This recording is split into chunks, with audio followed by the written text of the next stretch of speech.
Vamos seguir então, pessoal? Boa tarde, vamos continuar. Agora a gente vai falar da parte do hospital, tá?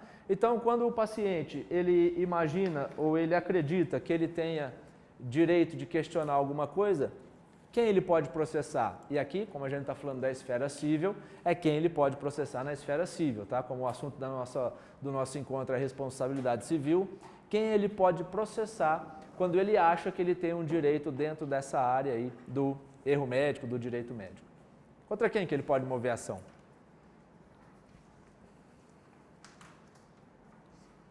Contra ninguém? Contra o médico, contra a clínica, contra o hospital, contra quem mais? Contra a enfermeira, se foi procedimento de enfermagem, plano de saúde, o Estado. Tem mais alguém? Tem mais uma pessoa, talvez.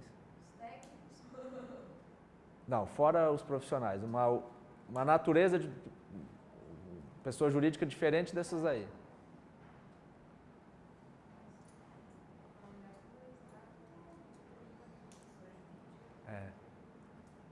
E essa deveria ser a mais fácil, pelo menos para a imensa maioria de vocês aqui. Não. Quais as pessoas já foram Não, então, assim, vamos dizer, o profissional, para resumir todos, né? Então, médico, os profissionais, a clínica, hospital. Eu já vou acrescentar aqui laboratório, mas enfim, tá? Estaria todo na mesma categoria. Uma operadora de saúde, né, o tal do plano de saúde, aqui também já incluídas as cooperativas médicas, o Estado, está faltando uma só que é possível. A seguradora? Muito bem. Muito bem. Teoricamente poderia. É difícil, quase nunca acontece, a demanda espontânea do paciente em face da seguradora, seguradora de seguro de responsabilidade civil, não a seguradora saúde, né? Exatamente, então seriam esses os possíveis, em princípio, demandados. Claro que quando a gente fala Estado, União, Estados e municípios, e Distrito Federal e municípios, obviamente, né?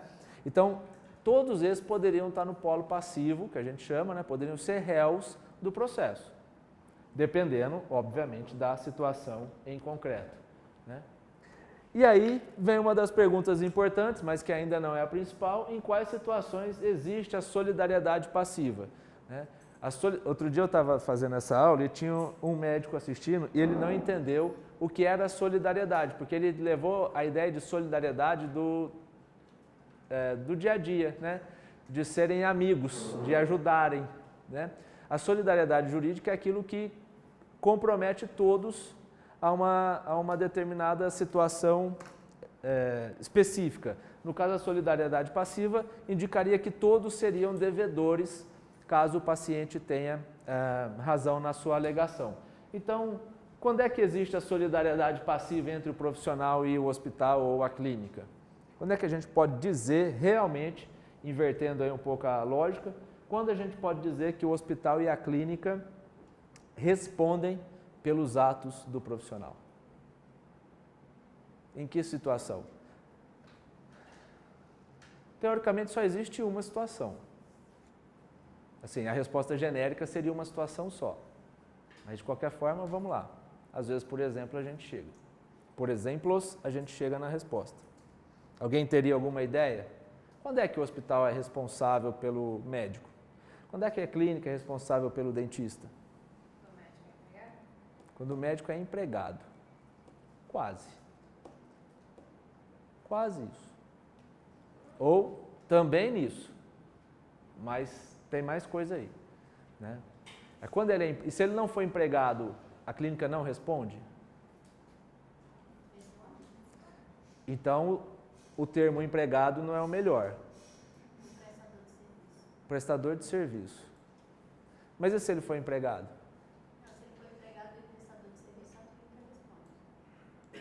Então, a gente pode concluir que é quando ele for preposto da clínica. O que é o preposto? Aqui não é o preposto da audiência. Não é o preposto trabalhista. Aqui é o preposto civil. O preposto civil é aquele que age em nome de.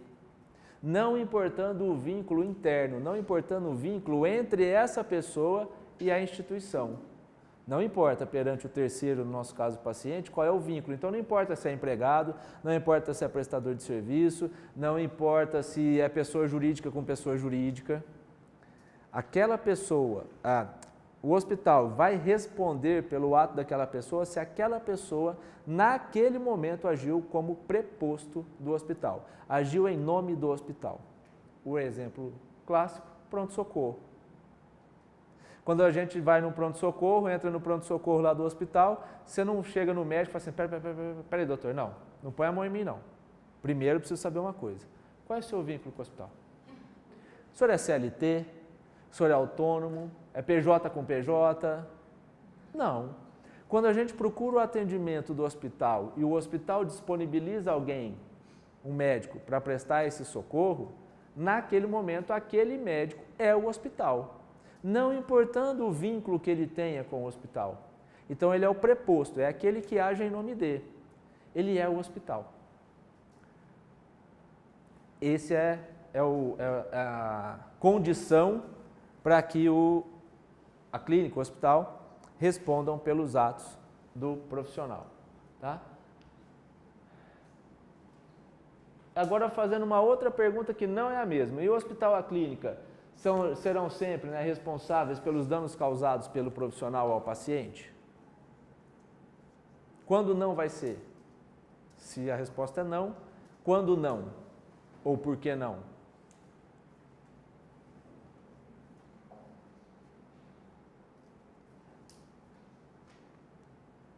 Quando o profissional não agiu como preposto da clínica ou do hospital. Então, as duas é só para reforçar que o hospital só responde, hospital clínica, só responde quando a pessoa agiu como seu preposto. Porque se ele não agiu como preposto da clínica, eu tenho duas responsabilidades. A clínica, o hospital, pelos atos do hospital, da clínica, e o profissional pelos seus atos próprios. São duas responsabilidades diferentes, que são analisadas em separado, cada um respondendo pela sua conduta. Porque não há solidariedade entre eles, nessa hipótese, do médico não ser preposto do hospital. Depois nós vamos voltar em tudo isso. E aqui é a grande pergunta do milhão do momento, né? Se você quiser ser um milionário, você me responde, a responsabilidade civil do hospital é sempre objetiva? É. Não tem nenhuma exceção. Sempre depende. Essa é a resposta de advogado, né? Na dúvida, depende. Talvez, né? Data máxima vênia. Então vamos seguir, depois a gente volta nessa daí. O cirurgião é responsável pelo ato do anestesiologista? Sim, ele é o que ele é o responsável pela equipe que está lá. Ele é o capitão do barco, que essa é a teoria. Ou o capitão do navio, tanto faz, mas enfim. Né? Será? Vamos ver. Aqui é a questão do laboratório, essa eu já adianto, que sempre que a gente vai falar de responsabilidade de laboratório, aqui quando eu estou falando de laboratório, estou falando de laboratório de análises clínicas e de laboratório de anatomia patológica, não estou falando de indústria farmacêutica, tá? Aqui tem que ter um cuidado, porque o laboratório, ele segue uma mesma linha do hospital, uma ideia parecida com a do hospital. Mas no caso do laboratório, basicamente a gente tem que ver se a gente estiver falando do anatomia patológica, aquela histologia, aquela coisa toda. O resultado vai depender da interpretação de um profissional, de um médico, de um biomédico, ou que seja. E aí, isso eu não trouxe aqui, mas já falo, que a gente tem trabalhos publicados que há algumas lesões de câncer, por exemplo, que elas são consideradas lesões limítrofes. Elas estão bem na margem entre uma coisa e outra, entre ser benigno e ser maligno, né? Nesses casos, há estudos dizendo que o mesmo patologista, analisando a mesma amostra em momentos diferentes, ele chega a conclusões diferentes. E há estudos dizendo que patologistas diferentes, observando a mesma amostra, chegam a resultados diferentes. Então, quando a gente está diante desse caso, dessa situação, que é difícil, mas acontece, qualquer resultado que seja fornecido é certo. Ou não pode ser dito como errado.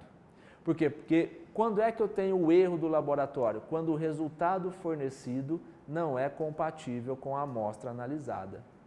Esse é o erro do laboratório. Porque o laboratório, se levar numa construção correta, ele não dá diagnóstico.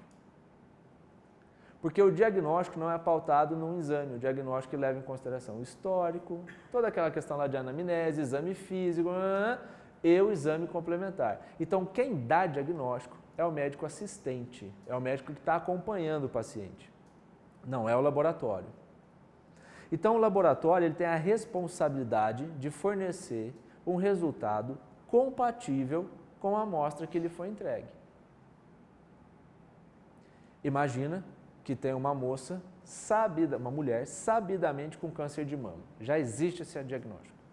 E aí é feito, eu exagero no exemplo só para ficar claro, tá?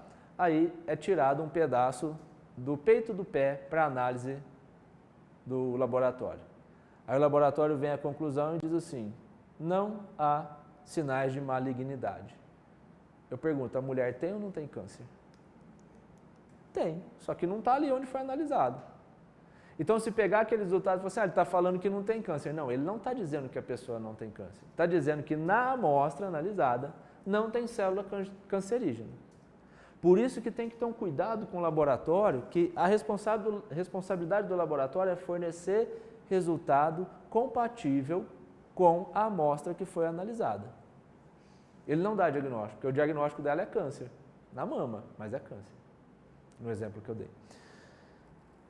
Então tem esses estudos que às vezes vale a pena, porque muitas vezes nesse tipo de situação vai vir um laudo dizendo que tem câncer e um laudo dizendo que não tem câncer. E aí o paciente vai alegar, nas borderlines lá que eu falei, na lesão limítrofe, ele vai alegar que um dos dois errou. E não necessariamente um dos dois errou. Tá? Então quando tem lesão limítrofe, os dois podem estar certos. A dificuldade é convencer o magistrado disso, mas tem embasamento para fazê-lo. Tá. Esse seria de anatomia. Na parte de análises clínicas, tem pouca coisa que dá para salvar quando tem um resultado errado, porque é tudo instrumental. Né? Exame de sangue, é o kit, o reagente, eu não sei o que tem, papapá, sai o resultado. Mas, aí esse já me salvou uma vez, né? Mas foi só uma vez. Que também é um estudo publicado, que o material colhido na segunda-feira, ele tende a dar alteração, ainda que o paciente tenha seguido o jejum estabelecido para aquele exame. E aí, isso foi um processo no Rio de Janeiro. O exame que foi feito na segunda-feira, o resultado estava lá na Lua, e aí depois a pessoa repetiu um exame com material colhido numa quinta-feira. E aí estava dentro da normalidade. E aí ela estava alegando que estava errado. Nesse caso já não daria para ver se era compatível com o material, porque na realização do exame já se elimina o material, então não dá para fazer um novo exame em cima do mesmo material.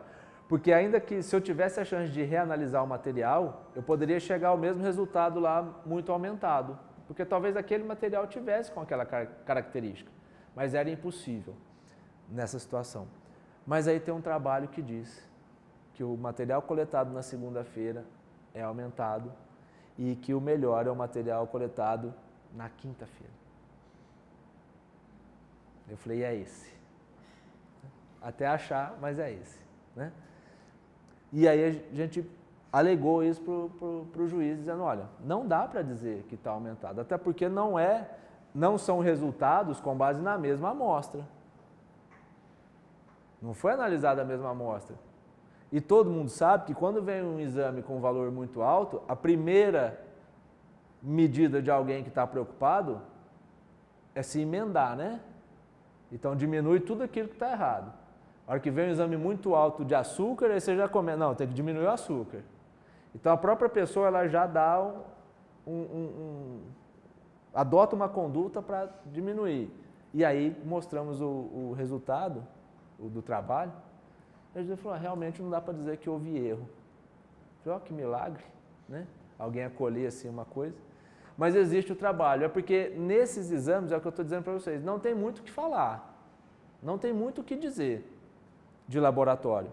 Mas é sempre não, o ponto de partida é sempre esse. Só posso falar em erro quando o resultado for incompatível com a amostra analisada. Porque quando eu comparo resultados diferentes de amostras diferentes, também não dá para dizer que o resultado diferente do segundo comprova que o primeiro estava errado. Não necessariamente isso é uma verdade.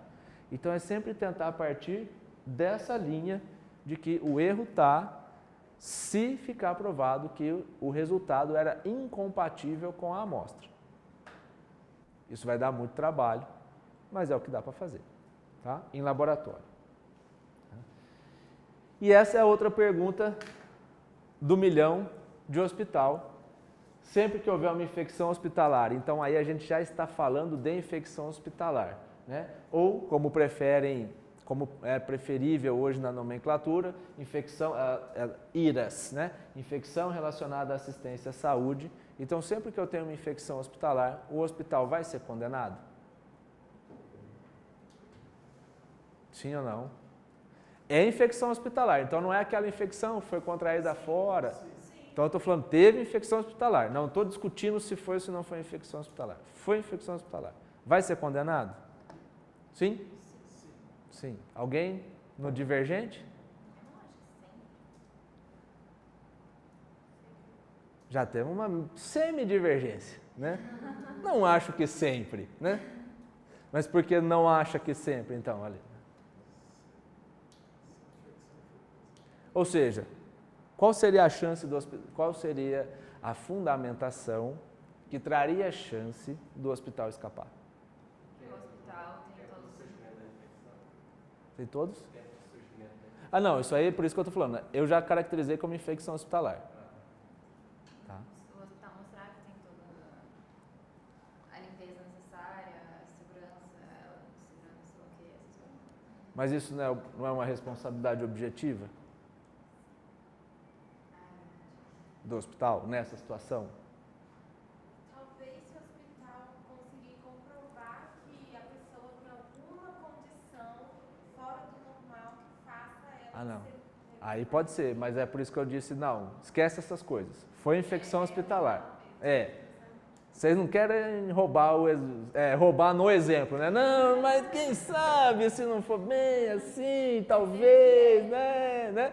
Esquece, não, é infecção hospitalar. Ele já chegou com essa infecção antes. Não, o agente não é um agente hospitalar, é um agente comunitário, né? Um agente infeccioso. Não, é hospitalar.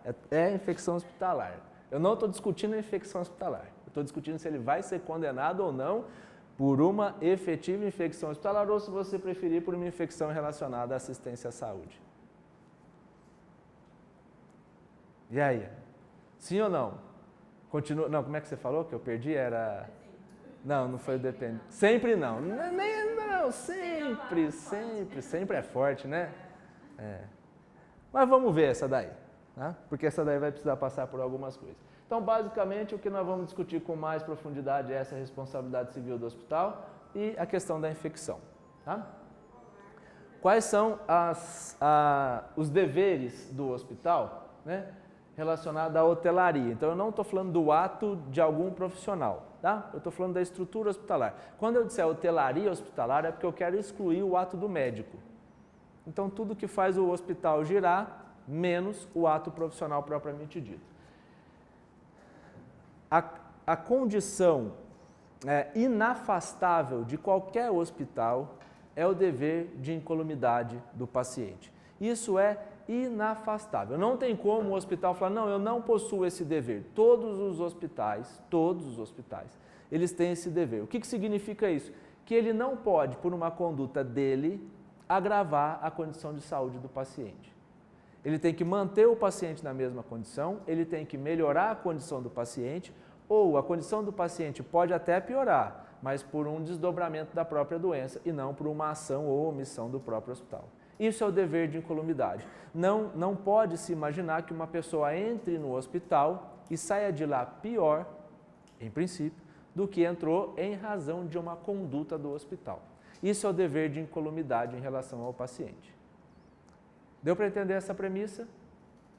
É bonito isso, né? Pôr na forca, incolumidade. Porra, até acertar, vai tempo, né? Dá trabalho para acertar essa, né?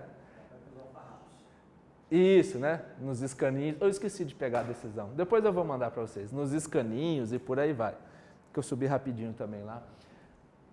E aí os dois desdobramentos principais dessa incolumidade, desse dever de incolumidade, que geram responsabilização, são os acidentes e as infecções hospitalares. Eu vou só falar dos acidentes, porque eles são mais simples. Se acontecer um acidente dentro do hospital, e isso prejudicar o paciente, tem responsabilidade. Tá? Aconteceu lá em Barretos, uma fatalidade, uma moça que era dentista, ela sofreu, eu não lembro se foi um acidente ou se ela caiu, alguma coisa assim, mas aí ela teve um traumatismo craniano. Ela foi ser atendida no hospital em Barretos, caiu o raio-x na cabeça dela e ela morreu.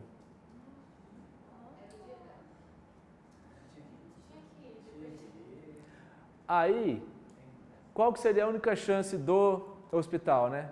Às vezes o nexo de causalidade. Ela já morreria mesmo pelo primeiro trauma, mas a hora que você fala assim, ó, o raio-x dentro do hospital caiu na cabeça do paciente, você vai chover no molhado, né? Ninguém em sã consciência, por mais técnico que seja, vai olhar e falar assim, doutor, não dá. No máximo dá para tentar diminuir um pouquinho, mas desde que houvesse um exame muito preciso. Assim, eu exagerando, eu diria, se eu já tivesse instituído o protocolo diagnóstico de morte encefálica, ainda não tivesse fechado, porque se eu já tivesse fechado já estava morta, e isso aí seria vilipêndio a cadáver no máximo, mas jamais seria homicídio, né? Mas se eu já tivesse aberto o protocolo de diagnóstico de morte encefálica, mas não tivesse feito o diagnóstico de morte encefálica, talvez seria possível alguma coisa. Fora disso, não. Acidente. Isso é muito comum, né? O acidente também de cair do leito, o acidente, como a gente falou, de escorregar no piso molhado, tudo isso a gente pode colocar dentro do conceito de acidente, isso gera responsabilização. Mas isso nem é tão interessante assim. Isso é peculiar, mas não é interessante. O interessante, juridicamente falando, é esse aqui. Tá? E eu não tenho dúvida nenhuma que nessas situações todas, a responsabilidade civil do hospital é objetiva, ou seja, não depende da comprovação da culpa. Ah, o raio-x caiu porque a pessoa que vem fazer a manutenção se atrasou porque pegou trânsito. Eu não tenho culpa. Não me interessa a culpa. Conduta antijurídica, caiu o raio-x. Dano, óbito, uma coisa decorre da outra, decorre. Tchau, não tem, vamos para a próxima. Isso aí já está julgado, vamos para o próximo. Simples assim. Tá? Mas a infecção hospitalar. Né? A regra de entendimento da maioria da infecção hospitalar é esse resumo da conversa aqui. O hospital responde objetivamente pela infecção hospitalar, pois essa decorre do fato da internação e não da atividade médica em si, condenação. Esse é o raciocínio base de todas as decisões condenatórias. Tá? O hospital responde objetivamente, a infecção hospitalar constitui risco inerente à sua atividade. Condenação. Tá? Quando é que vai escapar? Vocês já mencionaram aqui algumas coisas, né? Infecção, ausência de comprovação de que seja de origem hospitalar. Aí tem. Aí uma vez eu estava dando essa aula e tinha um médico foi a vez que eu mais tive que suar para tentar explicar alguma coisa e não consegui. Porque ele chegou e falou assim, não, mas peraí, se não é origem hospitalar, não é infecção hospitalar. Eu falei, não, eu sei, mas a gente chama isso de infecção hospitalar. Não, mas como é que pode chamar de infecção hospitalar alguma coisa que não é hospitalar? E a gente ficou nisso porque eu falei para ele assim, olha, eu estou dizendo que a alegação é de infecção hospitalar, o processo começou como infecção hospitalar, isso aqui já é o final da história. Isso é a decisão, é a última decisão. E aí disse que não era infecção hospitalar. Não, mas se não era hospitalar, não podia. Aí eu... Mas é que qualquer infecção que tu tá lá dentro e tu pega, considera uma infecção hospitalar, né? Ninguém faz um estudo de onde veio essa infecção.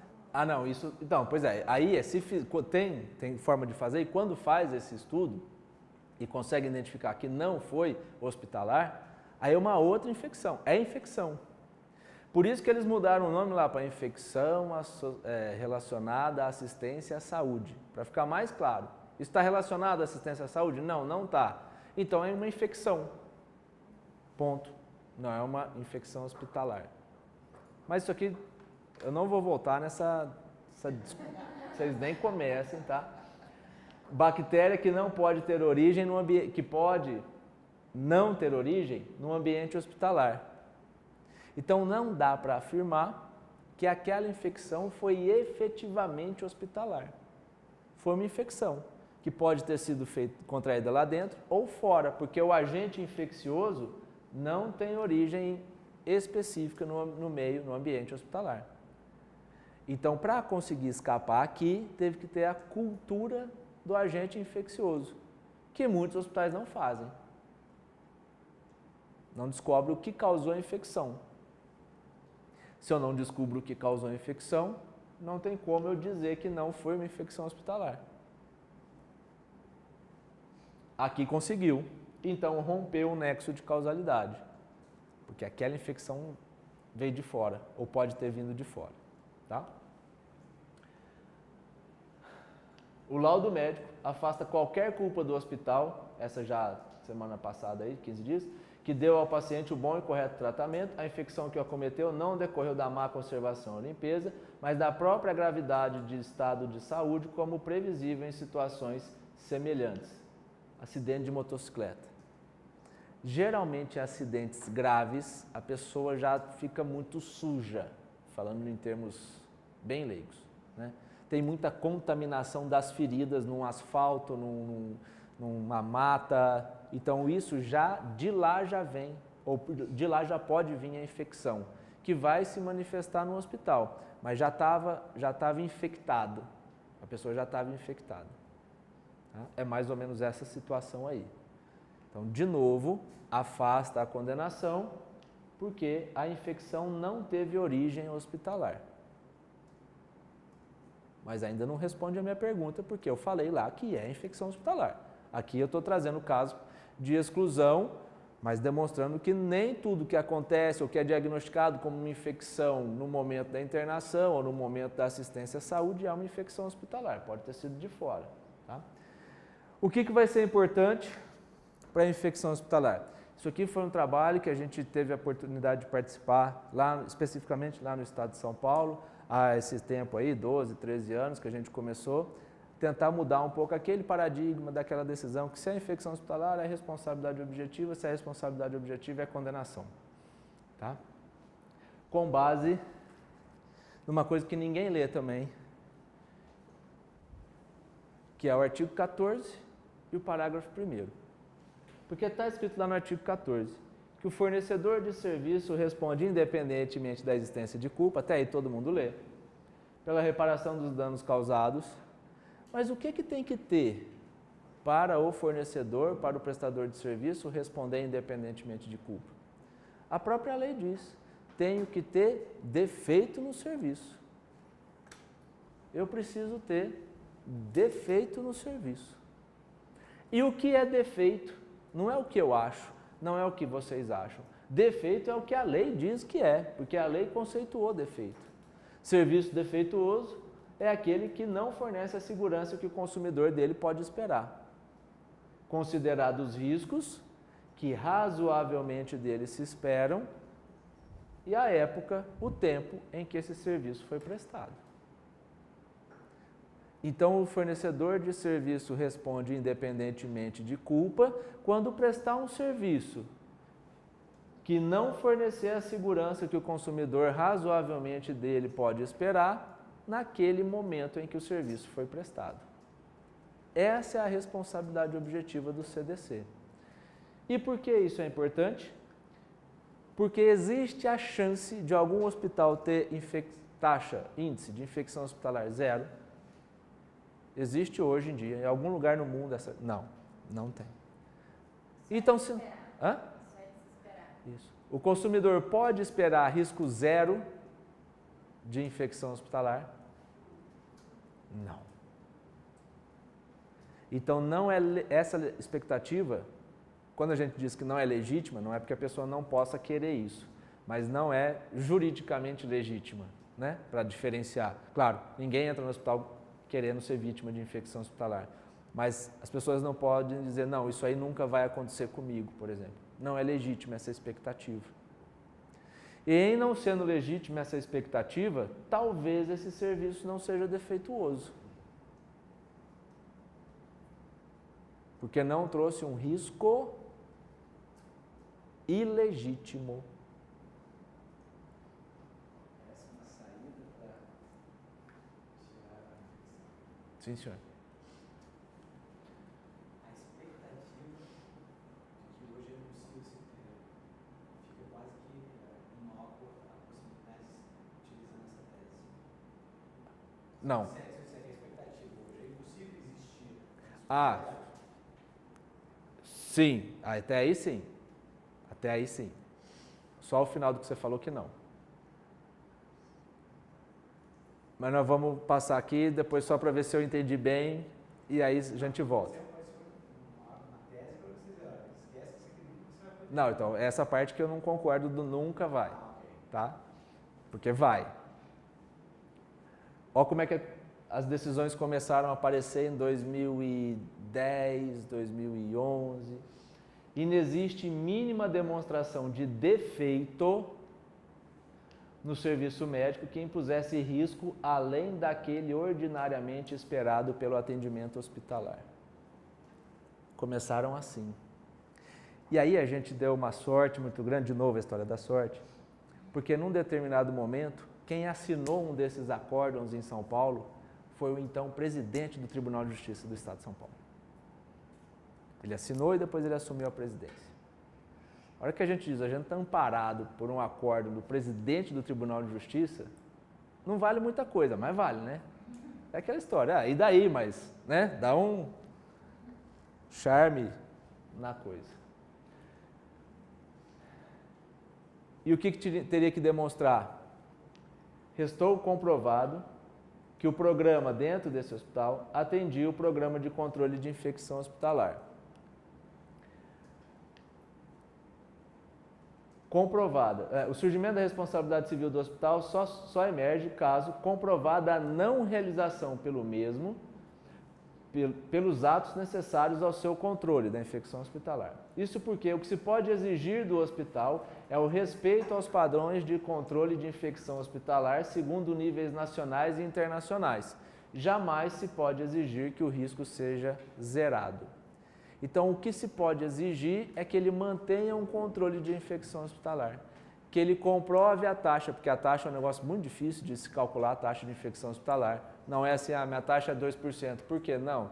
É leito, é atividade, é uma série de... É quase que um cálculo atuarial, né? Próximo. Eu não sei qual que é mais difícil, para falar a verdade, viu? Se é o cálculo atuarial ou se é o de infecção hospitalar. Né? Não, mas não é? É um negócio que você fala, eu não sei qual que é mais difícil, porque não é um 2 mais 2, nem sempre dão 4. Né? Mas, enfim, o que demonstra é que o hospital tem que ter o cuidado. E pode parecer que isso é simples, mas não é. Porque quantos hospitais no Brasil hoje conhecem a sua taxa de infecção hospitalar? Não estou dizendo de hospital top, estou dizendo de hospitais. Quantos mantêm uma comissão de controle de infecção hospitalar efetivamente ativa? Por isso que a hora que você diz lá, então nunca, não, calma, o nunca não. Foi essa a minha divergência. Por quê? Porque na maioria das vezes vai continuar tendo condenação e eu vou mostrar quando ela vai acontecer. Tá? Mas só para deixar claro aqui que a ideia é sempre o defeito, inexistência de defeito. O que se pode esperar é o respeito aos padrões de controle de infecção hospitalar segundo níveis nacionais e internacionais. Infecção pós-operatória, que apesar de não esperada, é possível em procedimentos como aqueles aos que foi submetida a ação julgada improcedente. Responsabilidade do réu é objetivo, então ninguém está afastando isso, o ponto não é esse. Tá? Não é discutir se eu não tive culpa, não é isso. Não é que eu não tive culpa, não há defeito no serviço. A obrigação de indenizar não prescinde da demonstração do nexo de causalidade e do defeito no serviço prestado. Ou seja, nos casos de responsabilidade objetiva, não se dispensa a prova do nexo causal entre os danos e o serviço e da existência de defeito na prestação desses serviços. Vocês lembram quando eu falei lá que na responsabilidade objetiva o pressuposto também era uma conduta antijurídica? Também tinha que ser analisada a conduta antijurídica na responsabilidade objetiva? Esse é o fim da história. Porque quando o hospital mantém as taxas de infecção dentro dos padrões aceitáveis internacionalmente, com tudo isso que a gente já mencionou, controle de infecção, documentação, registros, uma série de coisas, tudo certinho, ele não pratica nenhuma conduta antijurídica. Ele fez o que dele se esperaria que fosse feito. E se ele agiu assim, e é impossível a infecção zero, a taxa zero, não tem defeito no serviço. Tá?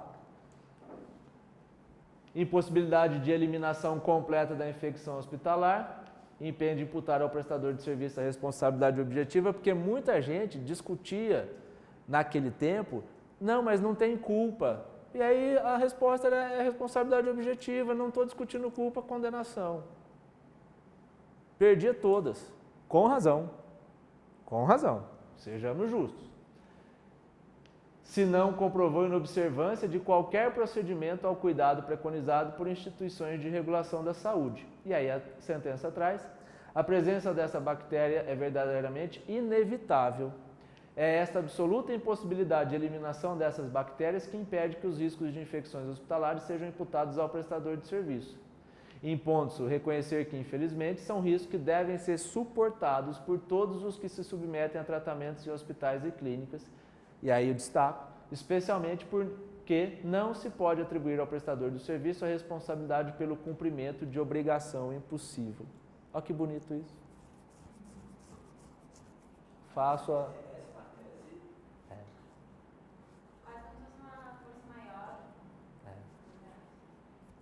É assim, hoje vendo, essa aqui é de 2017, né? Hoje vendo isso, eu te falo que com orgulho fizemos parte disso. De dizer, ó, não quero discutir espécie de responsabilidade, objetiva, subjetiva, eu quero discutir defeito, não tem defeito. Não é ato ilícito, porque ato ilícito é culpa, não tem defeito. E para o pessoal entender. Não, e mesmo desenhando, porque esse aqui é um exemplo daquela coisa do dia a dia. Você sabe o que é uma infecção hospitalar, excelência? E vai. E não discutir risco da atividade, porque esse era o outro extremo. Isso não está inserido no risco da atividade. Ou alguns colegas desenvolveram uma tese de, não, isso faz parte do risco da atividade. Aí a sentença era assim, se faz parte do risco da atividade, isso já tem que estar no seu cálculo. Não é risco da atividade, porque eu não crio esse risco. Esse risco é indissociável. É impossível eu tirar esse risco. É impossível. O que eu posso fazer é controlar. E manter documentação, e manter registro, né, desse controle. Tá?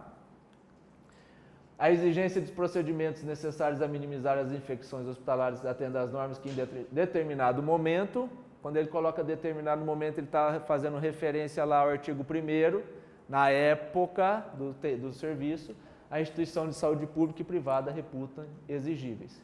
No caso, não se demonstrou que a autora tivesse desatendido as cautelas exigíveis ou protocolos de conduta que tenham sido fixados para minimizar as infecções hospitalares. Não se pode estabelecer o nexo de causalidade. Essa aqui é a minha única divergência em relação à sentença. Não é que não tem nexo de causalidade, não tem conduta antijurídica. Primeiro analisa a conduta, depois Isso. o dano, depois o nexo. Porque nexo tem, porque a infecção é hospitalar. O que eu não tenho é conduta antijurídica.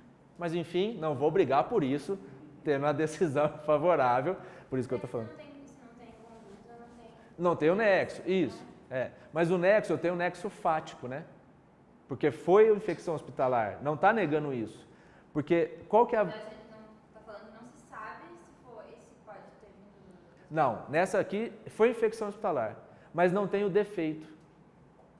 Porque sempre as teses, e às vezes funcionam, é assim, não foi infecção hospitalar, ou não teve culpa, ou isso faz parte do risco da atividade. Todas essas aí vão tomar pau. Se não conseguir efetivamente provar isso, claro, se conseguir provar é evidente. Mas se ficar constatado que há uma infecção hospitalar, a única chance hoje que existe é a ausência de defeito. É a ausência de defeito no serviço, na prestação do serviço. Só essa. As outras, como eu falei, vão depender de prova e de outras situações. Não foi infecção hospitalar. Bom, então aí não foi infecção hospitalar. Aqui a gente reconhece a infecção hospitalar. Não há discussão se foi ou se não foi infecção hospitalar. Foi infecção hospitalar. Só que não tem defeito.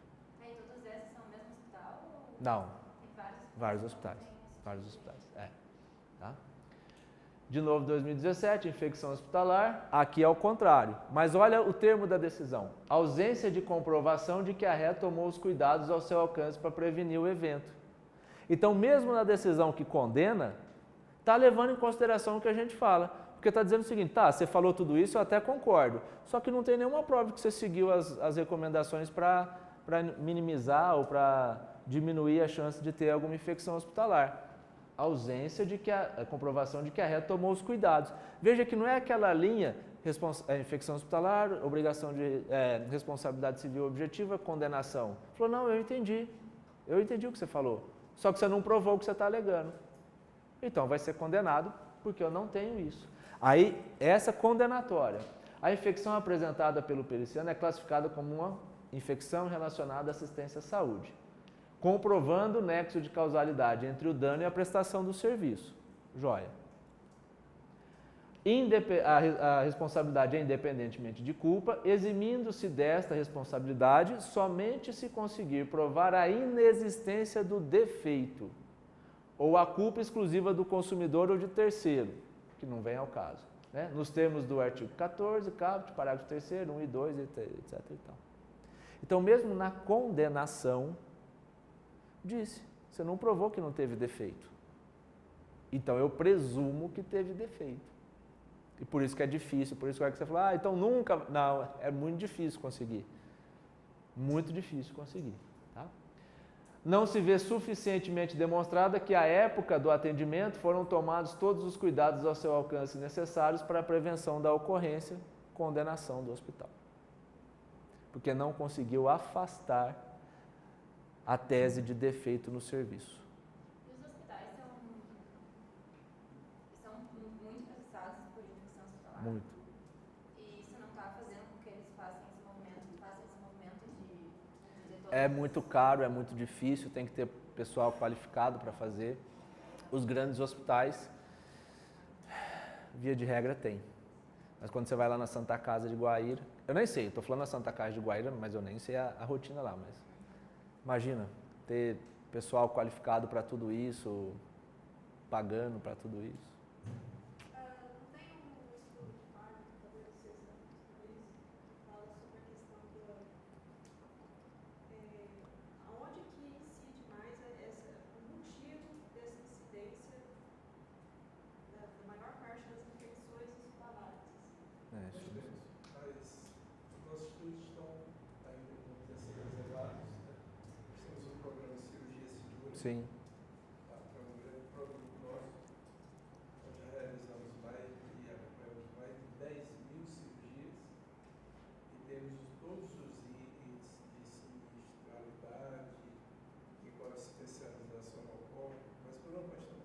Uhum. mercado, e por termos um concorrente que concorreu com o nosso produto, que foi a Unimed. Nós temos o cirurgia segura, a Unimed veio com intercorrência segura. Tirou nem dele. Nossa. Mas não dá para concorrer com a gente, nós estamos muito à frente. Pouco bastante, em reserva de mercado mesmo, os dados ainda estão muito dentro da nossa empresa. Nós temos exatamente todos esses dados. Não, bacana. Sabemos onde, como, conforme, tal. Nós temos um núcleo de informações e estatísticas Só para isso daí, né? mas não podemos divulgar nem revelar ainda, porque sabe aquele negócio valioso? Sim. Esse momento é poucas. Nós estamos agindo de Muito bom. responsável. É isso? Poder você, eu falo de Ah, é infecção hospitalar, a responsabilidade objetiva, sendo, né, automática, né, decorrente da própria lei, a inversão do ônus da prova, cláusula de incolumidade, defeito na prestação do serviço. Aí trecho, né? O hospital não fez prova que desenvolvia programa contínuo de controle de qualidade e higiene hospitalar e que apresentava índices aceitáveis de infecção segundo padrões internacionais e etc. Quer dizer, se na... Fale. Por uma questão de transparência com vocês, você lembraria aquela palestra de cirurgia segura, a palestra oficial do cirurgia segura que dá os dados básicos, a gente disponibilizar para... Não, mas a gente faz isso na segunda-feira. Nós vamos disponibilizar para vocês, que tem dados que dá para revelar esse, do cirurgia segura, a palestra oficial. Ok, aí a gente, segunda-feira, já põe no grupo. Tá? Então, né, aí a fundamentação da condenação já mostra também que não foram seguidos os trâmites necessários para afastar o defeito na prestação do serviço. Né? Processo infeccioso desenvolvido pela autora é incontroverso. Alegação da ré, por outro lado, que cumpre com todas as regras de segurança e higiene, prevenir eventuais infecções dentro dos padrões estabelecidos pela vigilância sanitária. Embora nenhum hospital esteja imune ao grau zero de infecção, a ré não se desincumbiu do ônus da prova do alegado cumprimento das regras de que os níveis estão dentro da normalidade, não atendimento nas normas estabelecidas, e aqui são portarias que tratam da Comissão de Controle de Infecção Hospitalar, tá? Do Ministério da Saúde, falha na prestação do serviço, responsabilidade objetiva, aplicação do artigo 14, parágrafo 1º do Código de Defesa do Consumidor. Em ambiente hospitalar, há sempre possibilidade de infecção. O tribunal reconhece isso. Os hospitais possuem, do outro lado, né, o dever de promover controle permanente e rigoroso dos níveis dessa infecção a fim de minimizar sua incidência. Havendo esse controle, que é obrigatório, eventual infecção não enseja a responsabilização do hospital. Né? E os hospitais de todo o país são obrigados a manter o programa de controle de infecção hospitalar e para fazer isso tem que ter a Comissão de Controle de Infecção Hospitalar, a CCIH, conforme está disposto em lei. Aí estabelece o que seja. Agora, o hospital não juntou qualquer documento comprovando o cumprimento dessas normas. Então, veja que a decisão condenatória, insisto nisso, ela, mesmo sendo condenatória, ela reconhece a alegação. Isso é importante. Ela diz, eu concordo com você. Se você tivesse mostrado tudo isso, a responsabilização seria afastada. Mas você não mostrou nada disso. E esse tipo de reconhecimento, de evolução, veio para cá, tipo, 2010, por aí? 2000, por aí. Um pouquinho antes, 2010. Assim que até, quer ver, no Tribunal de Justiça do Estado de São Paulo, porque foi onde a gente atuou, em 2011, nós tínhamos 5 decisões do Tribunal de Justiça. 5. Hoje já tem várias. Tá? Mas ainda é uma luta difícil, porque tem que convencer da tese e tem que fazer a prova daquilo que está alegando. E tu sabe nos outros estados? Não sei. Tá? Honestamente, não sei. Tá? Então, aí vem o contexto, por não dispor da comissão ou por ter a instituição falhado na prestação do serviço, há de reconhecer a responsabilidade objetiva e a condenação. Tá? De novo, sempre compromisso de tentar trazer alguma coisa que não foi apresentada em nenhuma outra palestra antes. Essa aqui é do dia 29 de janeiro desse ano, né? Então é a primeira vez que eu estou trazendo. Isso assim, eu falo sério, essa parte para mim é um compromisso de verdade, porque é muito ruim quando a gente assiste a uma palestra, eu não estou falando de ninguém, paciência se alguém fizer isso, é só a minha opinião. Quando a jurisprudência é uma jurisprudência de 1900 Guaraná com rolha, entendeu? Fala, pô, a não ser que aquela decisão ela precisa ser apresentada porque ela foi um marco histórico, a gente tem isso também. Então ela foi um paradigma, ela mudou, isso é muito bacana. Mas aí eu tive um professor, ele até é desembargador hoje também, um cara, nossa, 10. Muito, muito, muito criterioso. E falo isso com absoluta tranquilidade porque eu brinco que eu não sou cliente dele, né? Porque ele trabalha numa Câmara do Tribunal de Justiça que não julga casos de erro médico. Então eu não sou cliente dele, então eu posso falar com tranquilidade porque ele não julga as minhas ações, as ações em que eu advogo, então eu não tenho porquê, não tenho conflito de interesse nisso, né? Mas ele é, né, esse tipo de professor.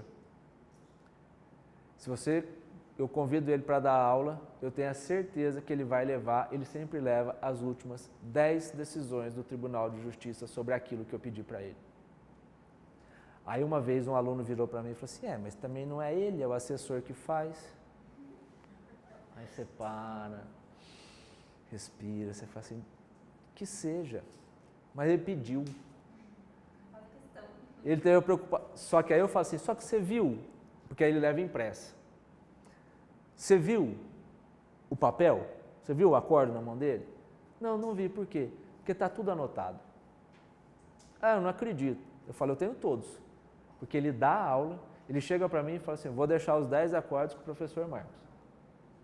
Só que eu não disponibilizo o acordo, porque eu teria que digitalizar tudo. Eu acho o acórdão e mando o arquivo digital. Mas está tudo anotado com a letra dele, o que ele vai falar, qual a menção que ele vai fazer, e ele leva sempre as 10 últimas. E eu convido sempre para falar de direito médico, direito médico, direito médico. Uma vez teve um evento de direito odontológico. Aí eu convidei e ele aceitou. Só que eu não tive coragem de falar assim para ele, eu dei o destaque, né? Mas eu não falei abertamente, falei, é dentista, não é médico, né?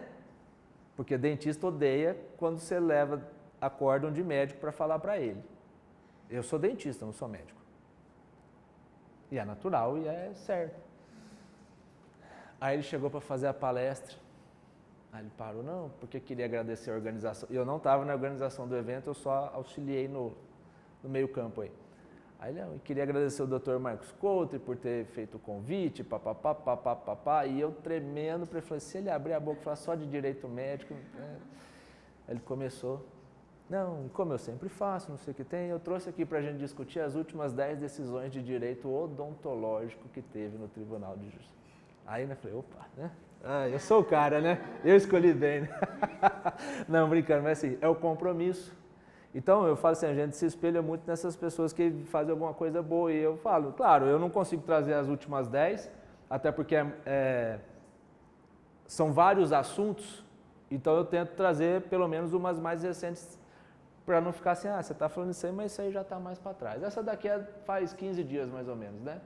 Em caso de comprovação de infecção hospitalar, deve ser reconhecida a responsabilidade do hospital pela incolumidade do paciente, salvo quando a moléstia possa ser atribuída a evento específico e determinado.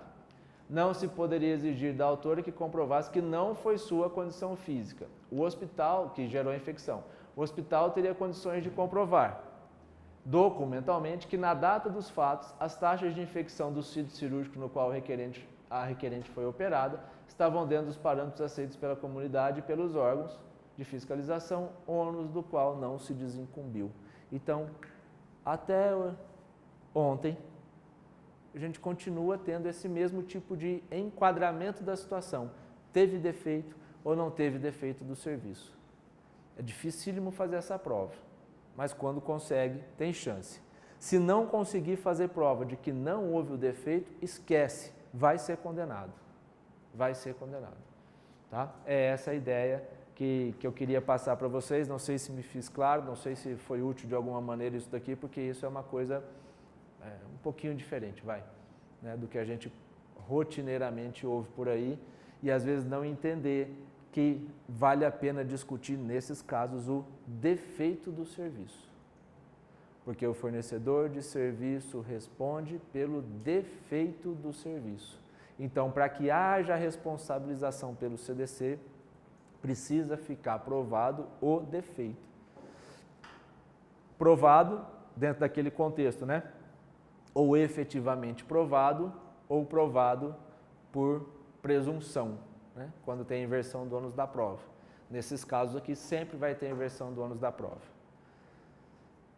Sempre, tá? O hospital é que vai ter que provar que não foi infecção hospitalar. Então, dentro daquela ideia, infecção hospitalar, né, sempre acarreta condenação? A resposta é não. E a chave é inexistência de defeito do serviço. Alguma dúvida sobre isso? Me fiz claro sobre isso, porque eu sei que essa daqui é um dos pontos que foge um pouquinho ao normal. Podemos seguir? Sim? Então vamos lá. E aí a gente parte para a questão da solidariedade. Quando é que o hospital responde pelo médico ou não responde? Aí é a ideia do preposto ou não preposto. Tá? Onde é que está a solidariedade? Artigo 265 do Código Civil. A solidariedade não se presume, resulta da lei ou da vontade das partes. No nosso caso, dificilmente ela vai resultar da vontade das partes. Difícil a gente ter um contrato entre médico e hospital dizendo, se acontecer algum problema, nós estamos juntos. Né? É justamente o contrário, o contrato. Mas a lei é que vai ser o fundamento, então. Não vou ficar trazendo todos, trouxe só alguns, tá? Artigo 932, inciso 3 do Código Civil. São também responsáveis pela reparação civil. Aí aqui foi meio que um copia e cola mal feito do Código de 16, né? Porque tem empregador comitente, tem empregados serviçais e prepostos, né? Tá faltando um aqui, né? Porque no Código de 16 tinha. Mas enfim, passa. Basicamente é o seguinte, são também responsáveis. E aqui é a diferença entre culpado e responsável.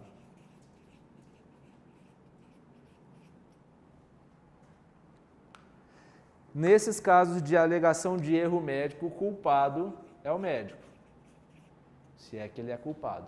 Mas quem é o responsável? Ele mesmo, claro, e o hospital.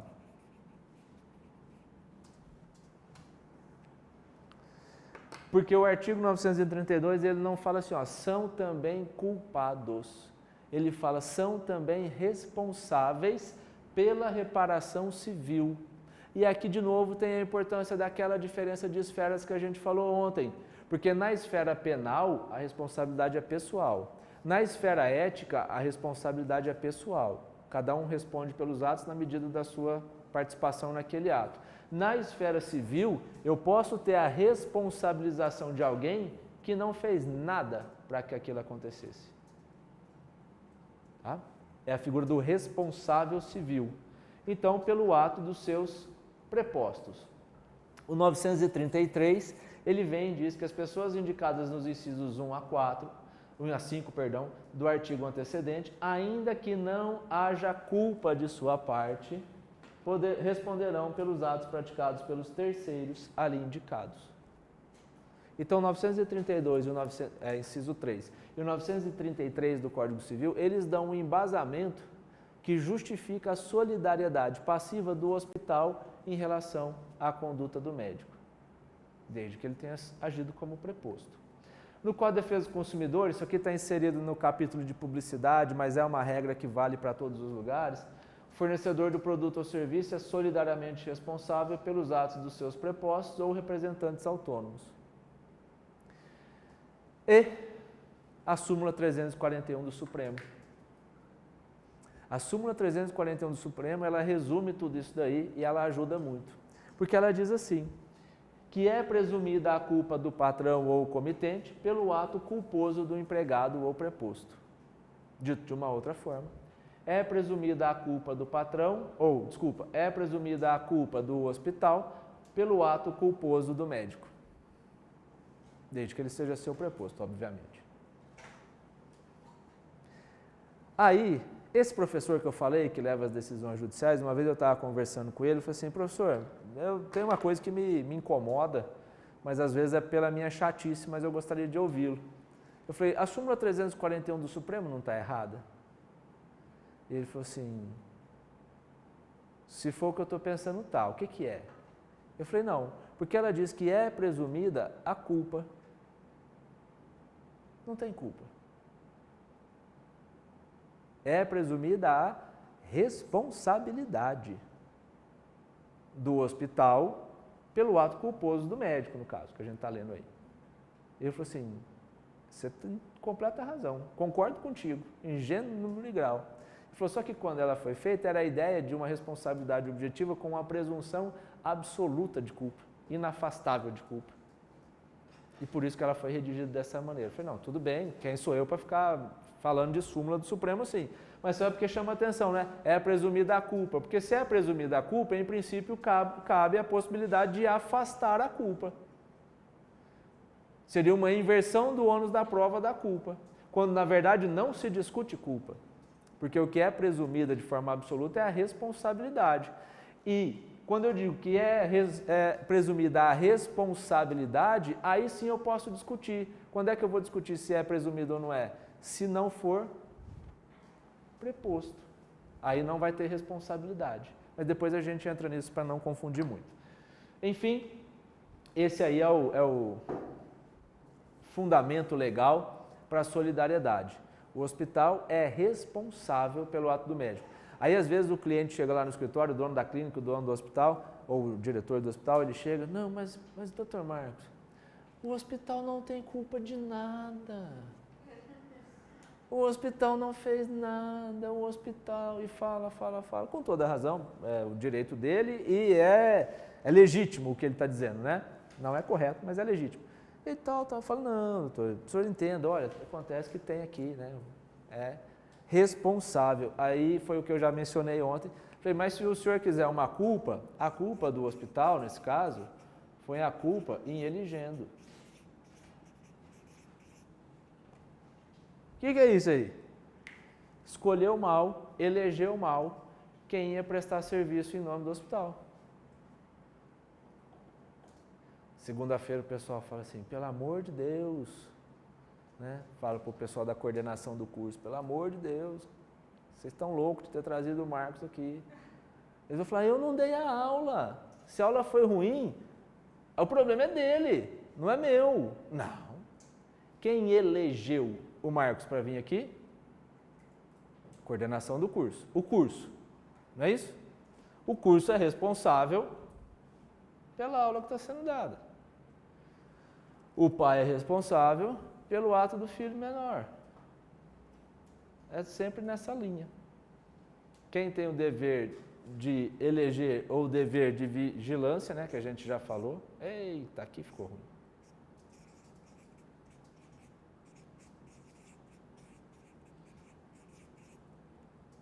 Eu vou pôr entre aspas porque eu não sei escrever em itálico, né? Escrever em itálico é dureza, né?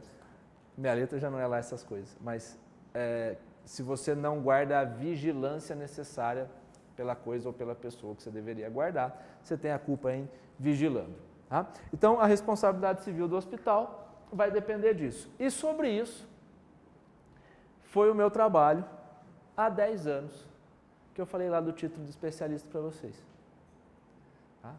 Foi justamente esse negócio aqui do hospital, que depois no fim eu vou dar um nome para isso. Tá? Do hospital. Diga, fale.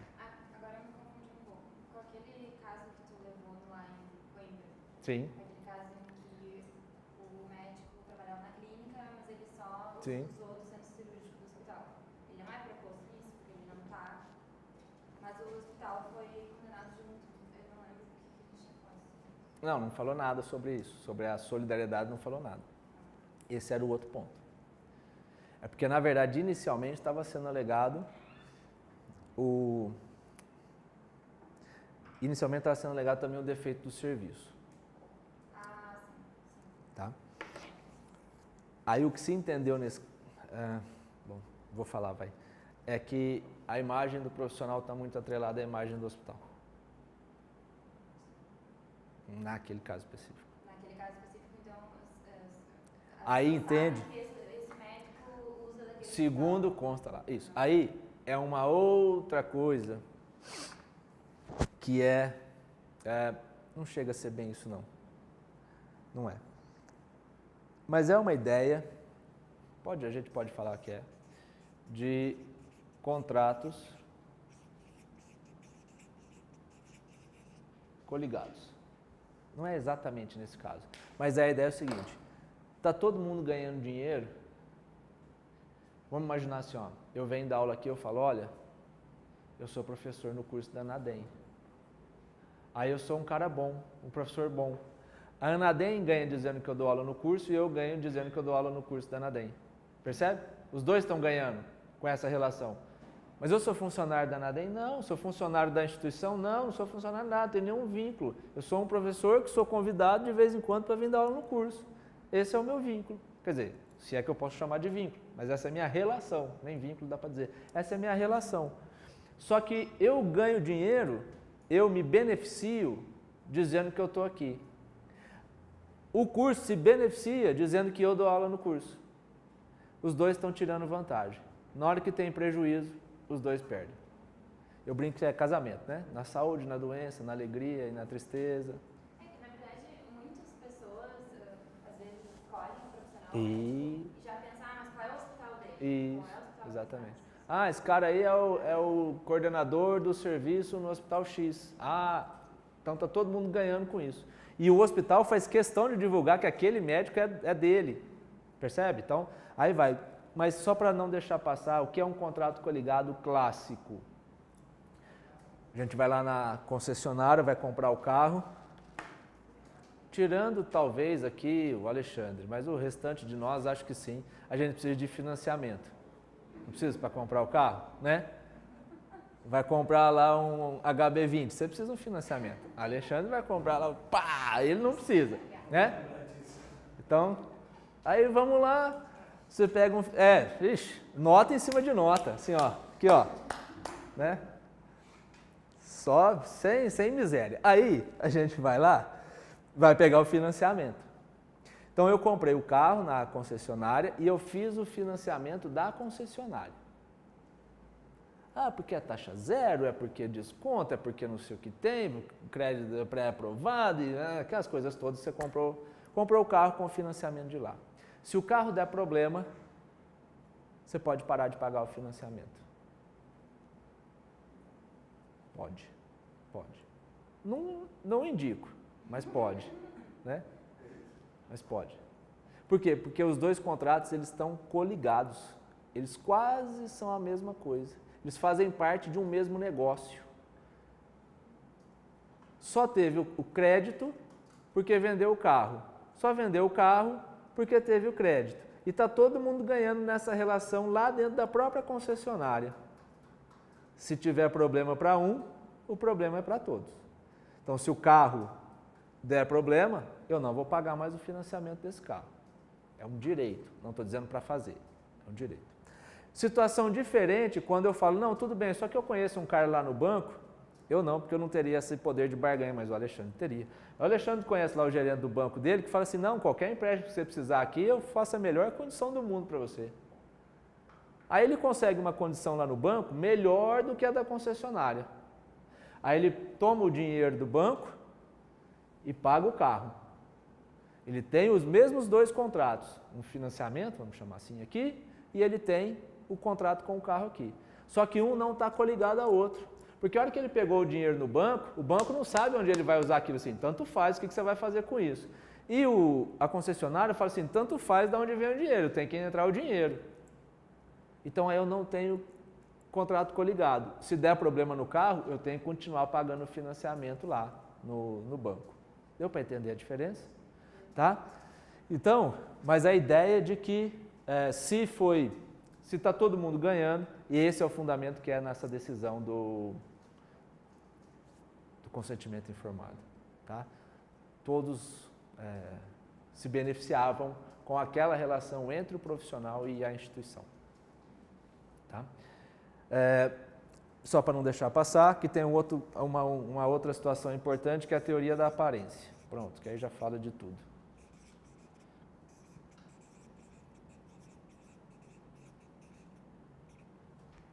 Essa aqui é analisar o caso sob a ótica do consumidor. Se a hora que ele entra, é a história lá do pronto-socorro, quando ele entra no hospital, tudo é hospital. Às vezes, o serviço de UTI é terceirizado, o diagnóstico é terceirizado, a recepção é terceirizada, tudo é terceirizado, tudo exagerando, né? Tudo é terceirizado. Só que está todo mundo lá dentro, com o uniforme do hospital, crachazinho do hospital, segue as normas do hospital, todo mundo é hospital. Quem entra lá, aparentemente tudo é hospital. Então, para o consumidor, o hospital é responsável, solidário por todas essas pessoas. Sabe onde acontece muito isso? Que às vezes é difícil os envolvidos entenderem? Quando você entra numa clínica em que o médico aluga a sala. Não tem muito isso? Aí ele tem a clínica dele, segunda, terça, quarta e quinta. Ele fala, pô, sexta-feira não estou afim de trabalhar. Ele coloca uma pessoa lá para fazer uma consulta numa outra especialidade, às vezes. Aí ele vai. Só que a hora que a pessoa entra, está escrito lá, Clínica São Marcos. A hora que ela vai pagar, ela paga na maquininha da Clínica São Marcos. Na hora que ela liga para marcar a consulta, a recepcionista, a telefonista atende, Clínica São Marcos, bom dia.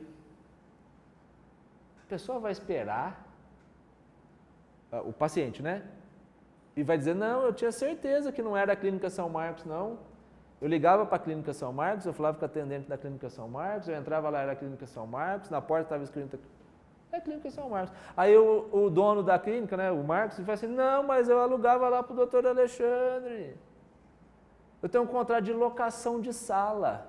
Sim, esse contrato é válido entre nós dois, mas perante terceiro, não. Perante terceiro vai vigorar, vai ser aplicada a teoria da aparência. Então eu vou pagar a conta do erro dele e depois eu posso correr atrás do efetivo causador do dano para ter o reembolso. Mas perante o terceiro, eu sou solidariamente responsável. Eu não, né? A Clínica São Marcos, no meu exemplo.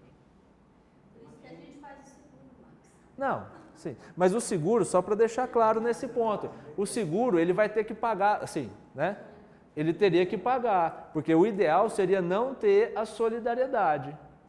Porque aí o seguro nem precisaria pagar também, né? A gente consegue cobrir os dois. Não, sim. Mas de qualquer forma é...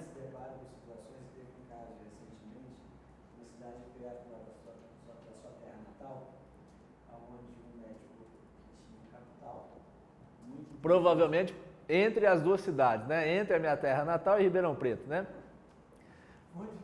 Provavelmente, certo. O que aconteceu? O médico tinha capital, ele construiu uma clínica, um espaço, né?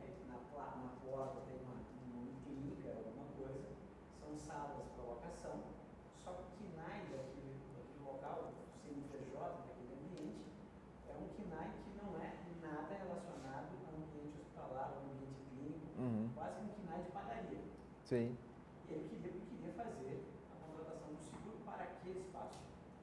Não teve cristão na face da terra, talvez no céu, explicar para esse abençoado que não iria conseguir contratar nada porque ele tinha. Né, e aí, a justificativa dele não é porque eu coloquei esse KNAI numa questão tributária. Porque se eu coloco uma atividade hospitalar, eu ia ter uma tributação maior. Cara, tem um espaço, aluga para diversas atividades, não tem, não sei nem como eu consigo parar aqui. Se é que tem, né? Todos os médicos na frente. Ainda tem a foto, né? De todos. Se é que tem, né? Se é que tem alvará, né? Porque esse foi outro ponto que me chamou a atenção, e o cara não queria. E aí depois como é que você vai dizer para o paciente que não é a Clínica São Marcos, né? Não é clínica. É isso. Não, esse caso foi. Já tinha um padrinho, né? Não, tem a foto de todos os médicos na entrada daqui. Eu fui lá. Então é mais perto de Ribeirão Preto do que do Bahia. Sim. É em Ribeirão Preto. Tá? Olha lá. Mas essa é a dificuldade, porque não entende a repercussão que dá. Porque, no mínimo, falou com alguém e alguém pensou no micromundo, né? Tributo. Ponto. Mas, ó, você tem outras coisas aqui. É a história, de novo, da telemedicina. É legal? É. Então, vamos fazer um negócio aqui. Então, mas tem um monte de outras coisas que você precisa considerar também. É legal pagar menos tributo? É óbvio que é, claro. Eu concordo em gênero e grau. Só que não é só isso. Né?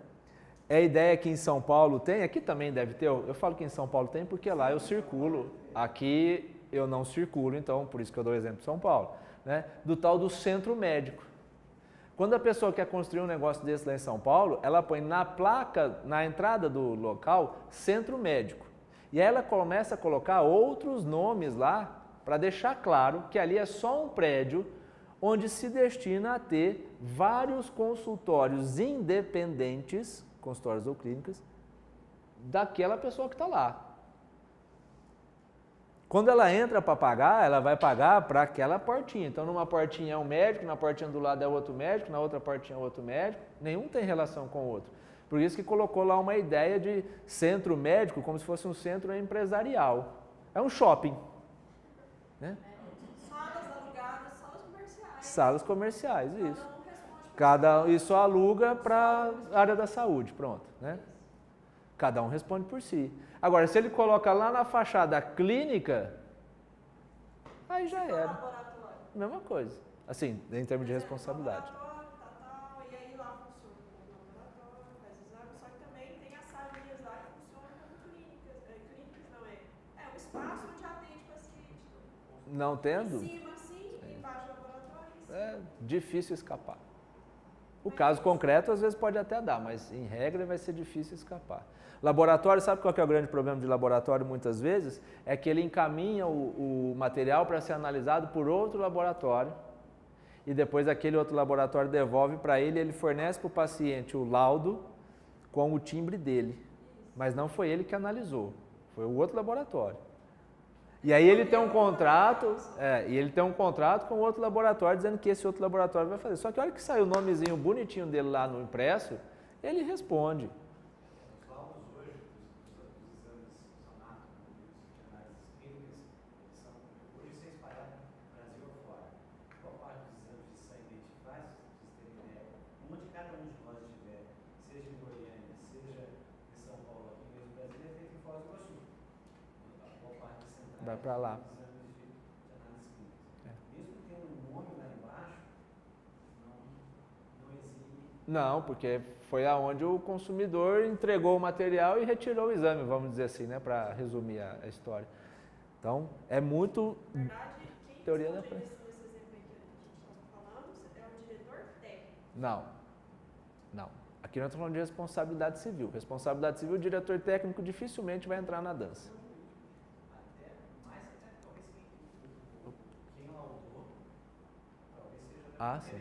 Porque o diretor técnico ele tem responsabilidade ética pela pessoa jurídica.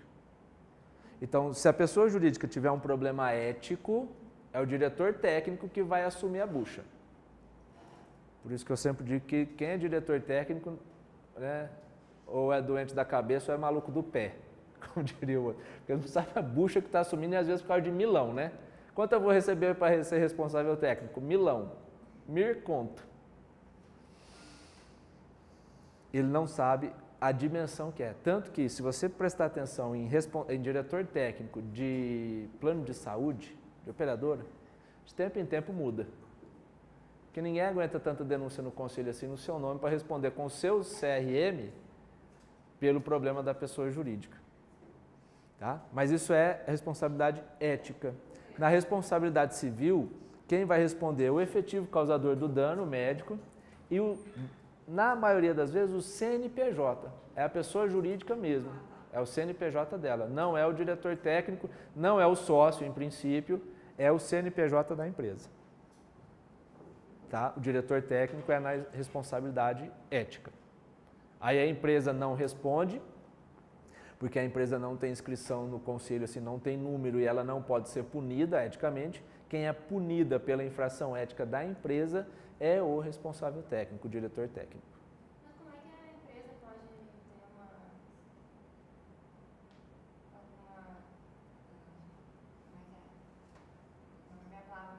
Conduta antiética? Publicidade, por exemplo. Entendeu? Faz lá, né? Antes e depois, em nome da pessoa jurídica. Quem vai responder por esse antes e depois? O diretor técnico. E aí a frase é sempre, eu nem sabia que eles fizeram isso, né? Ninguém me falou que estava sendo feito isso. Enfim.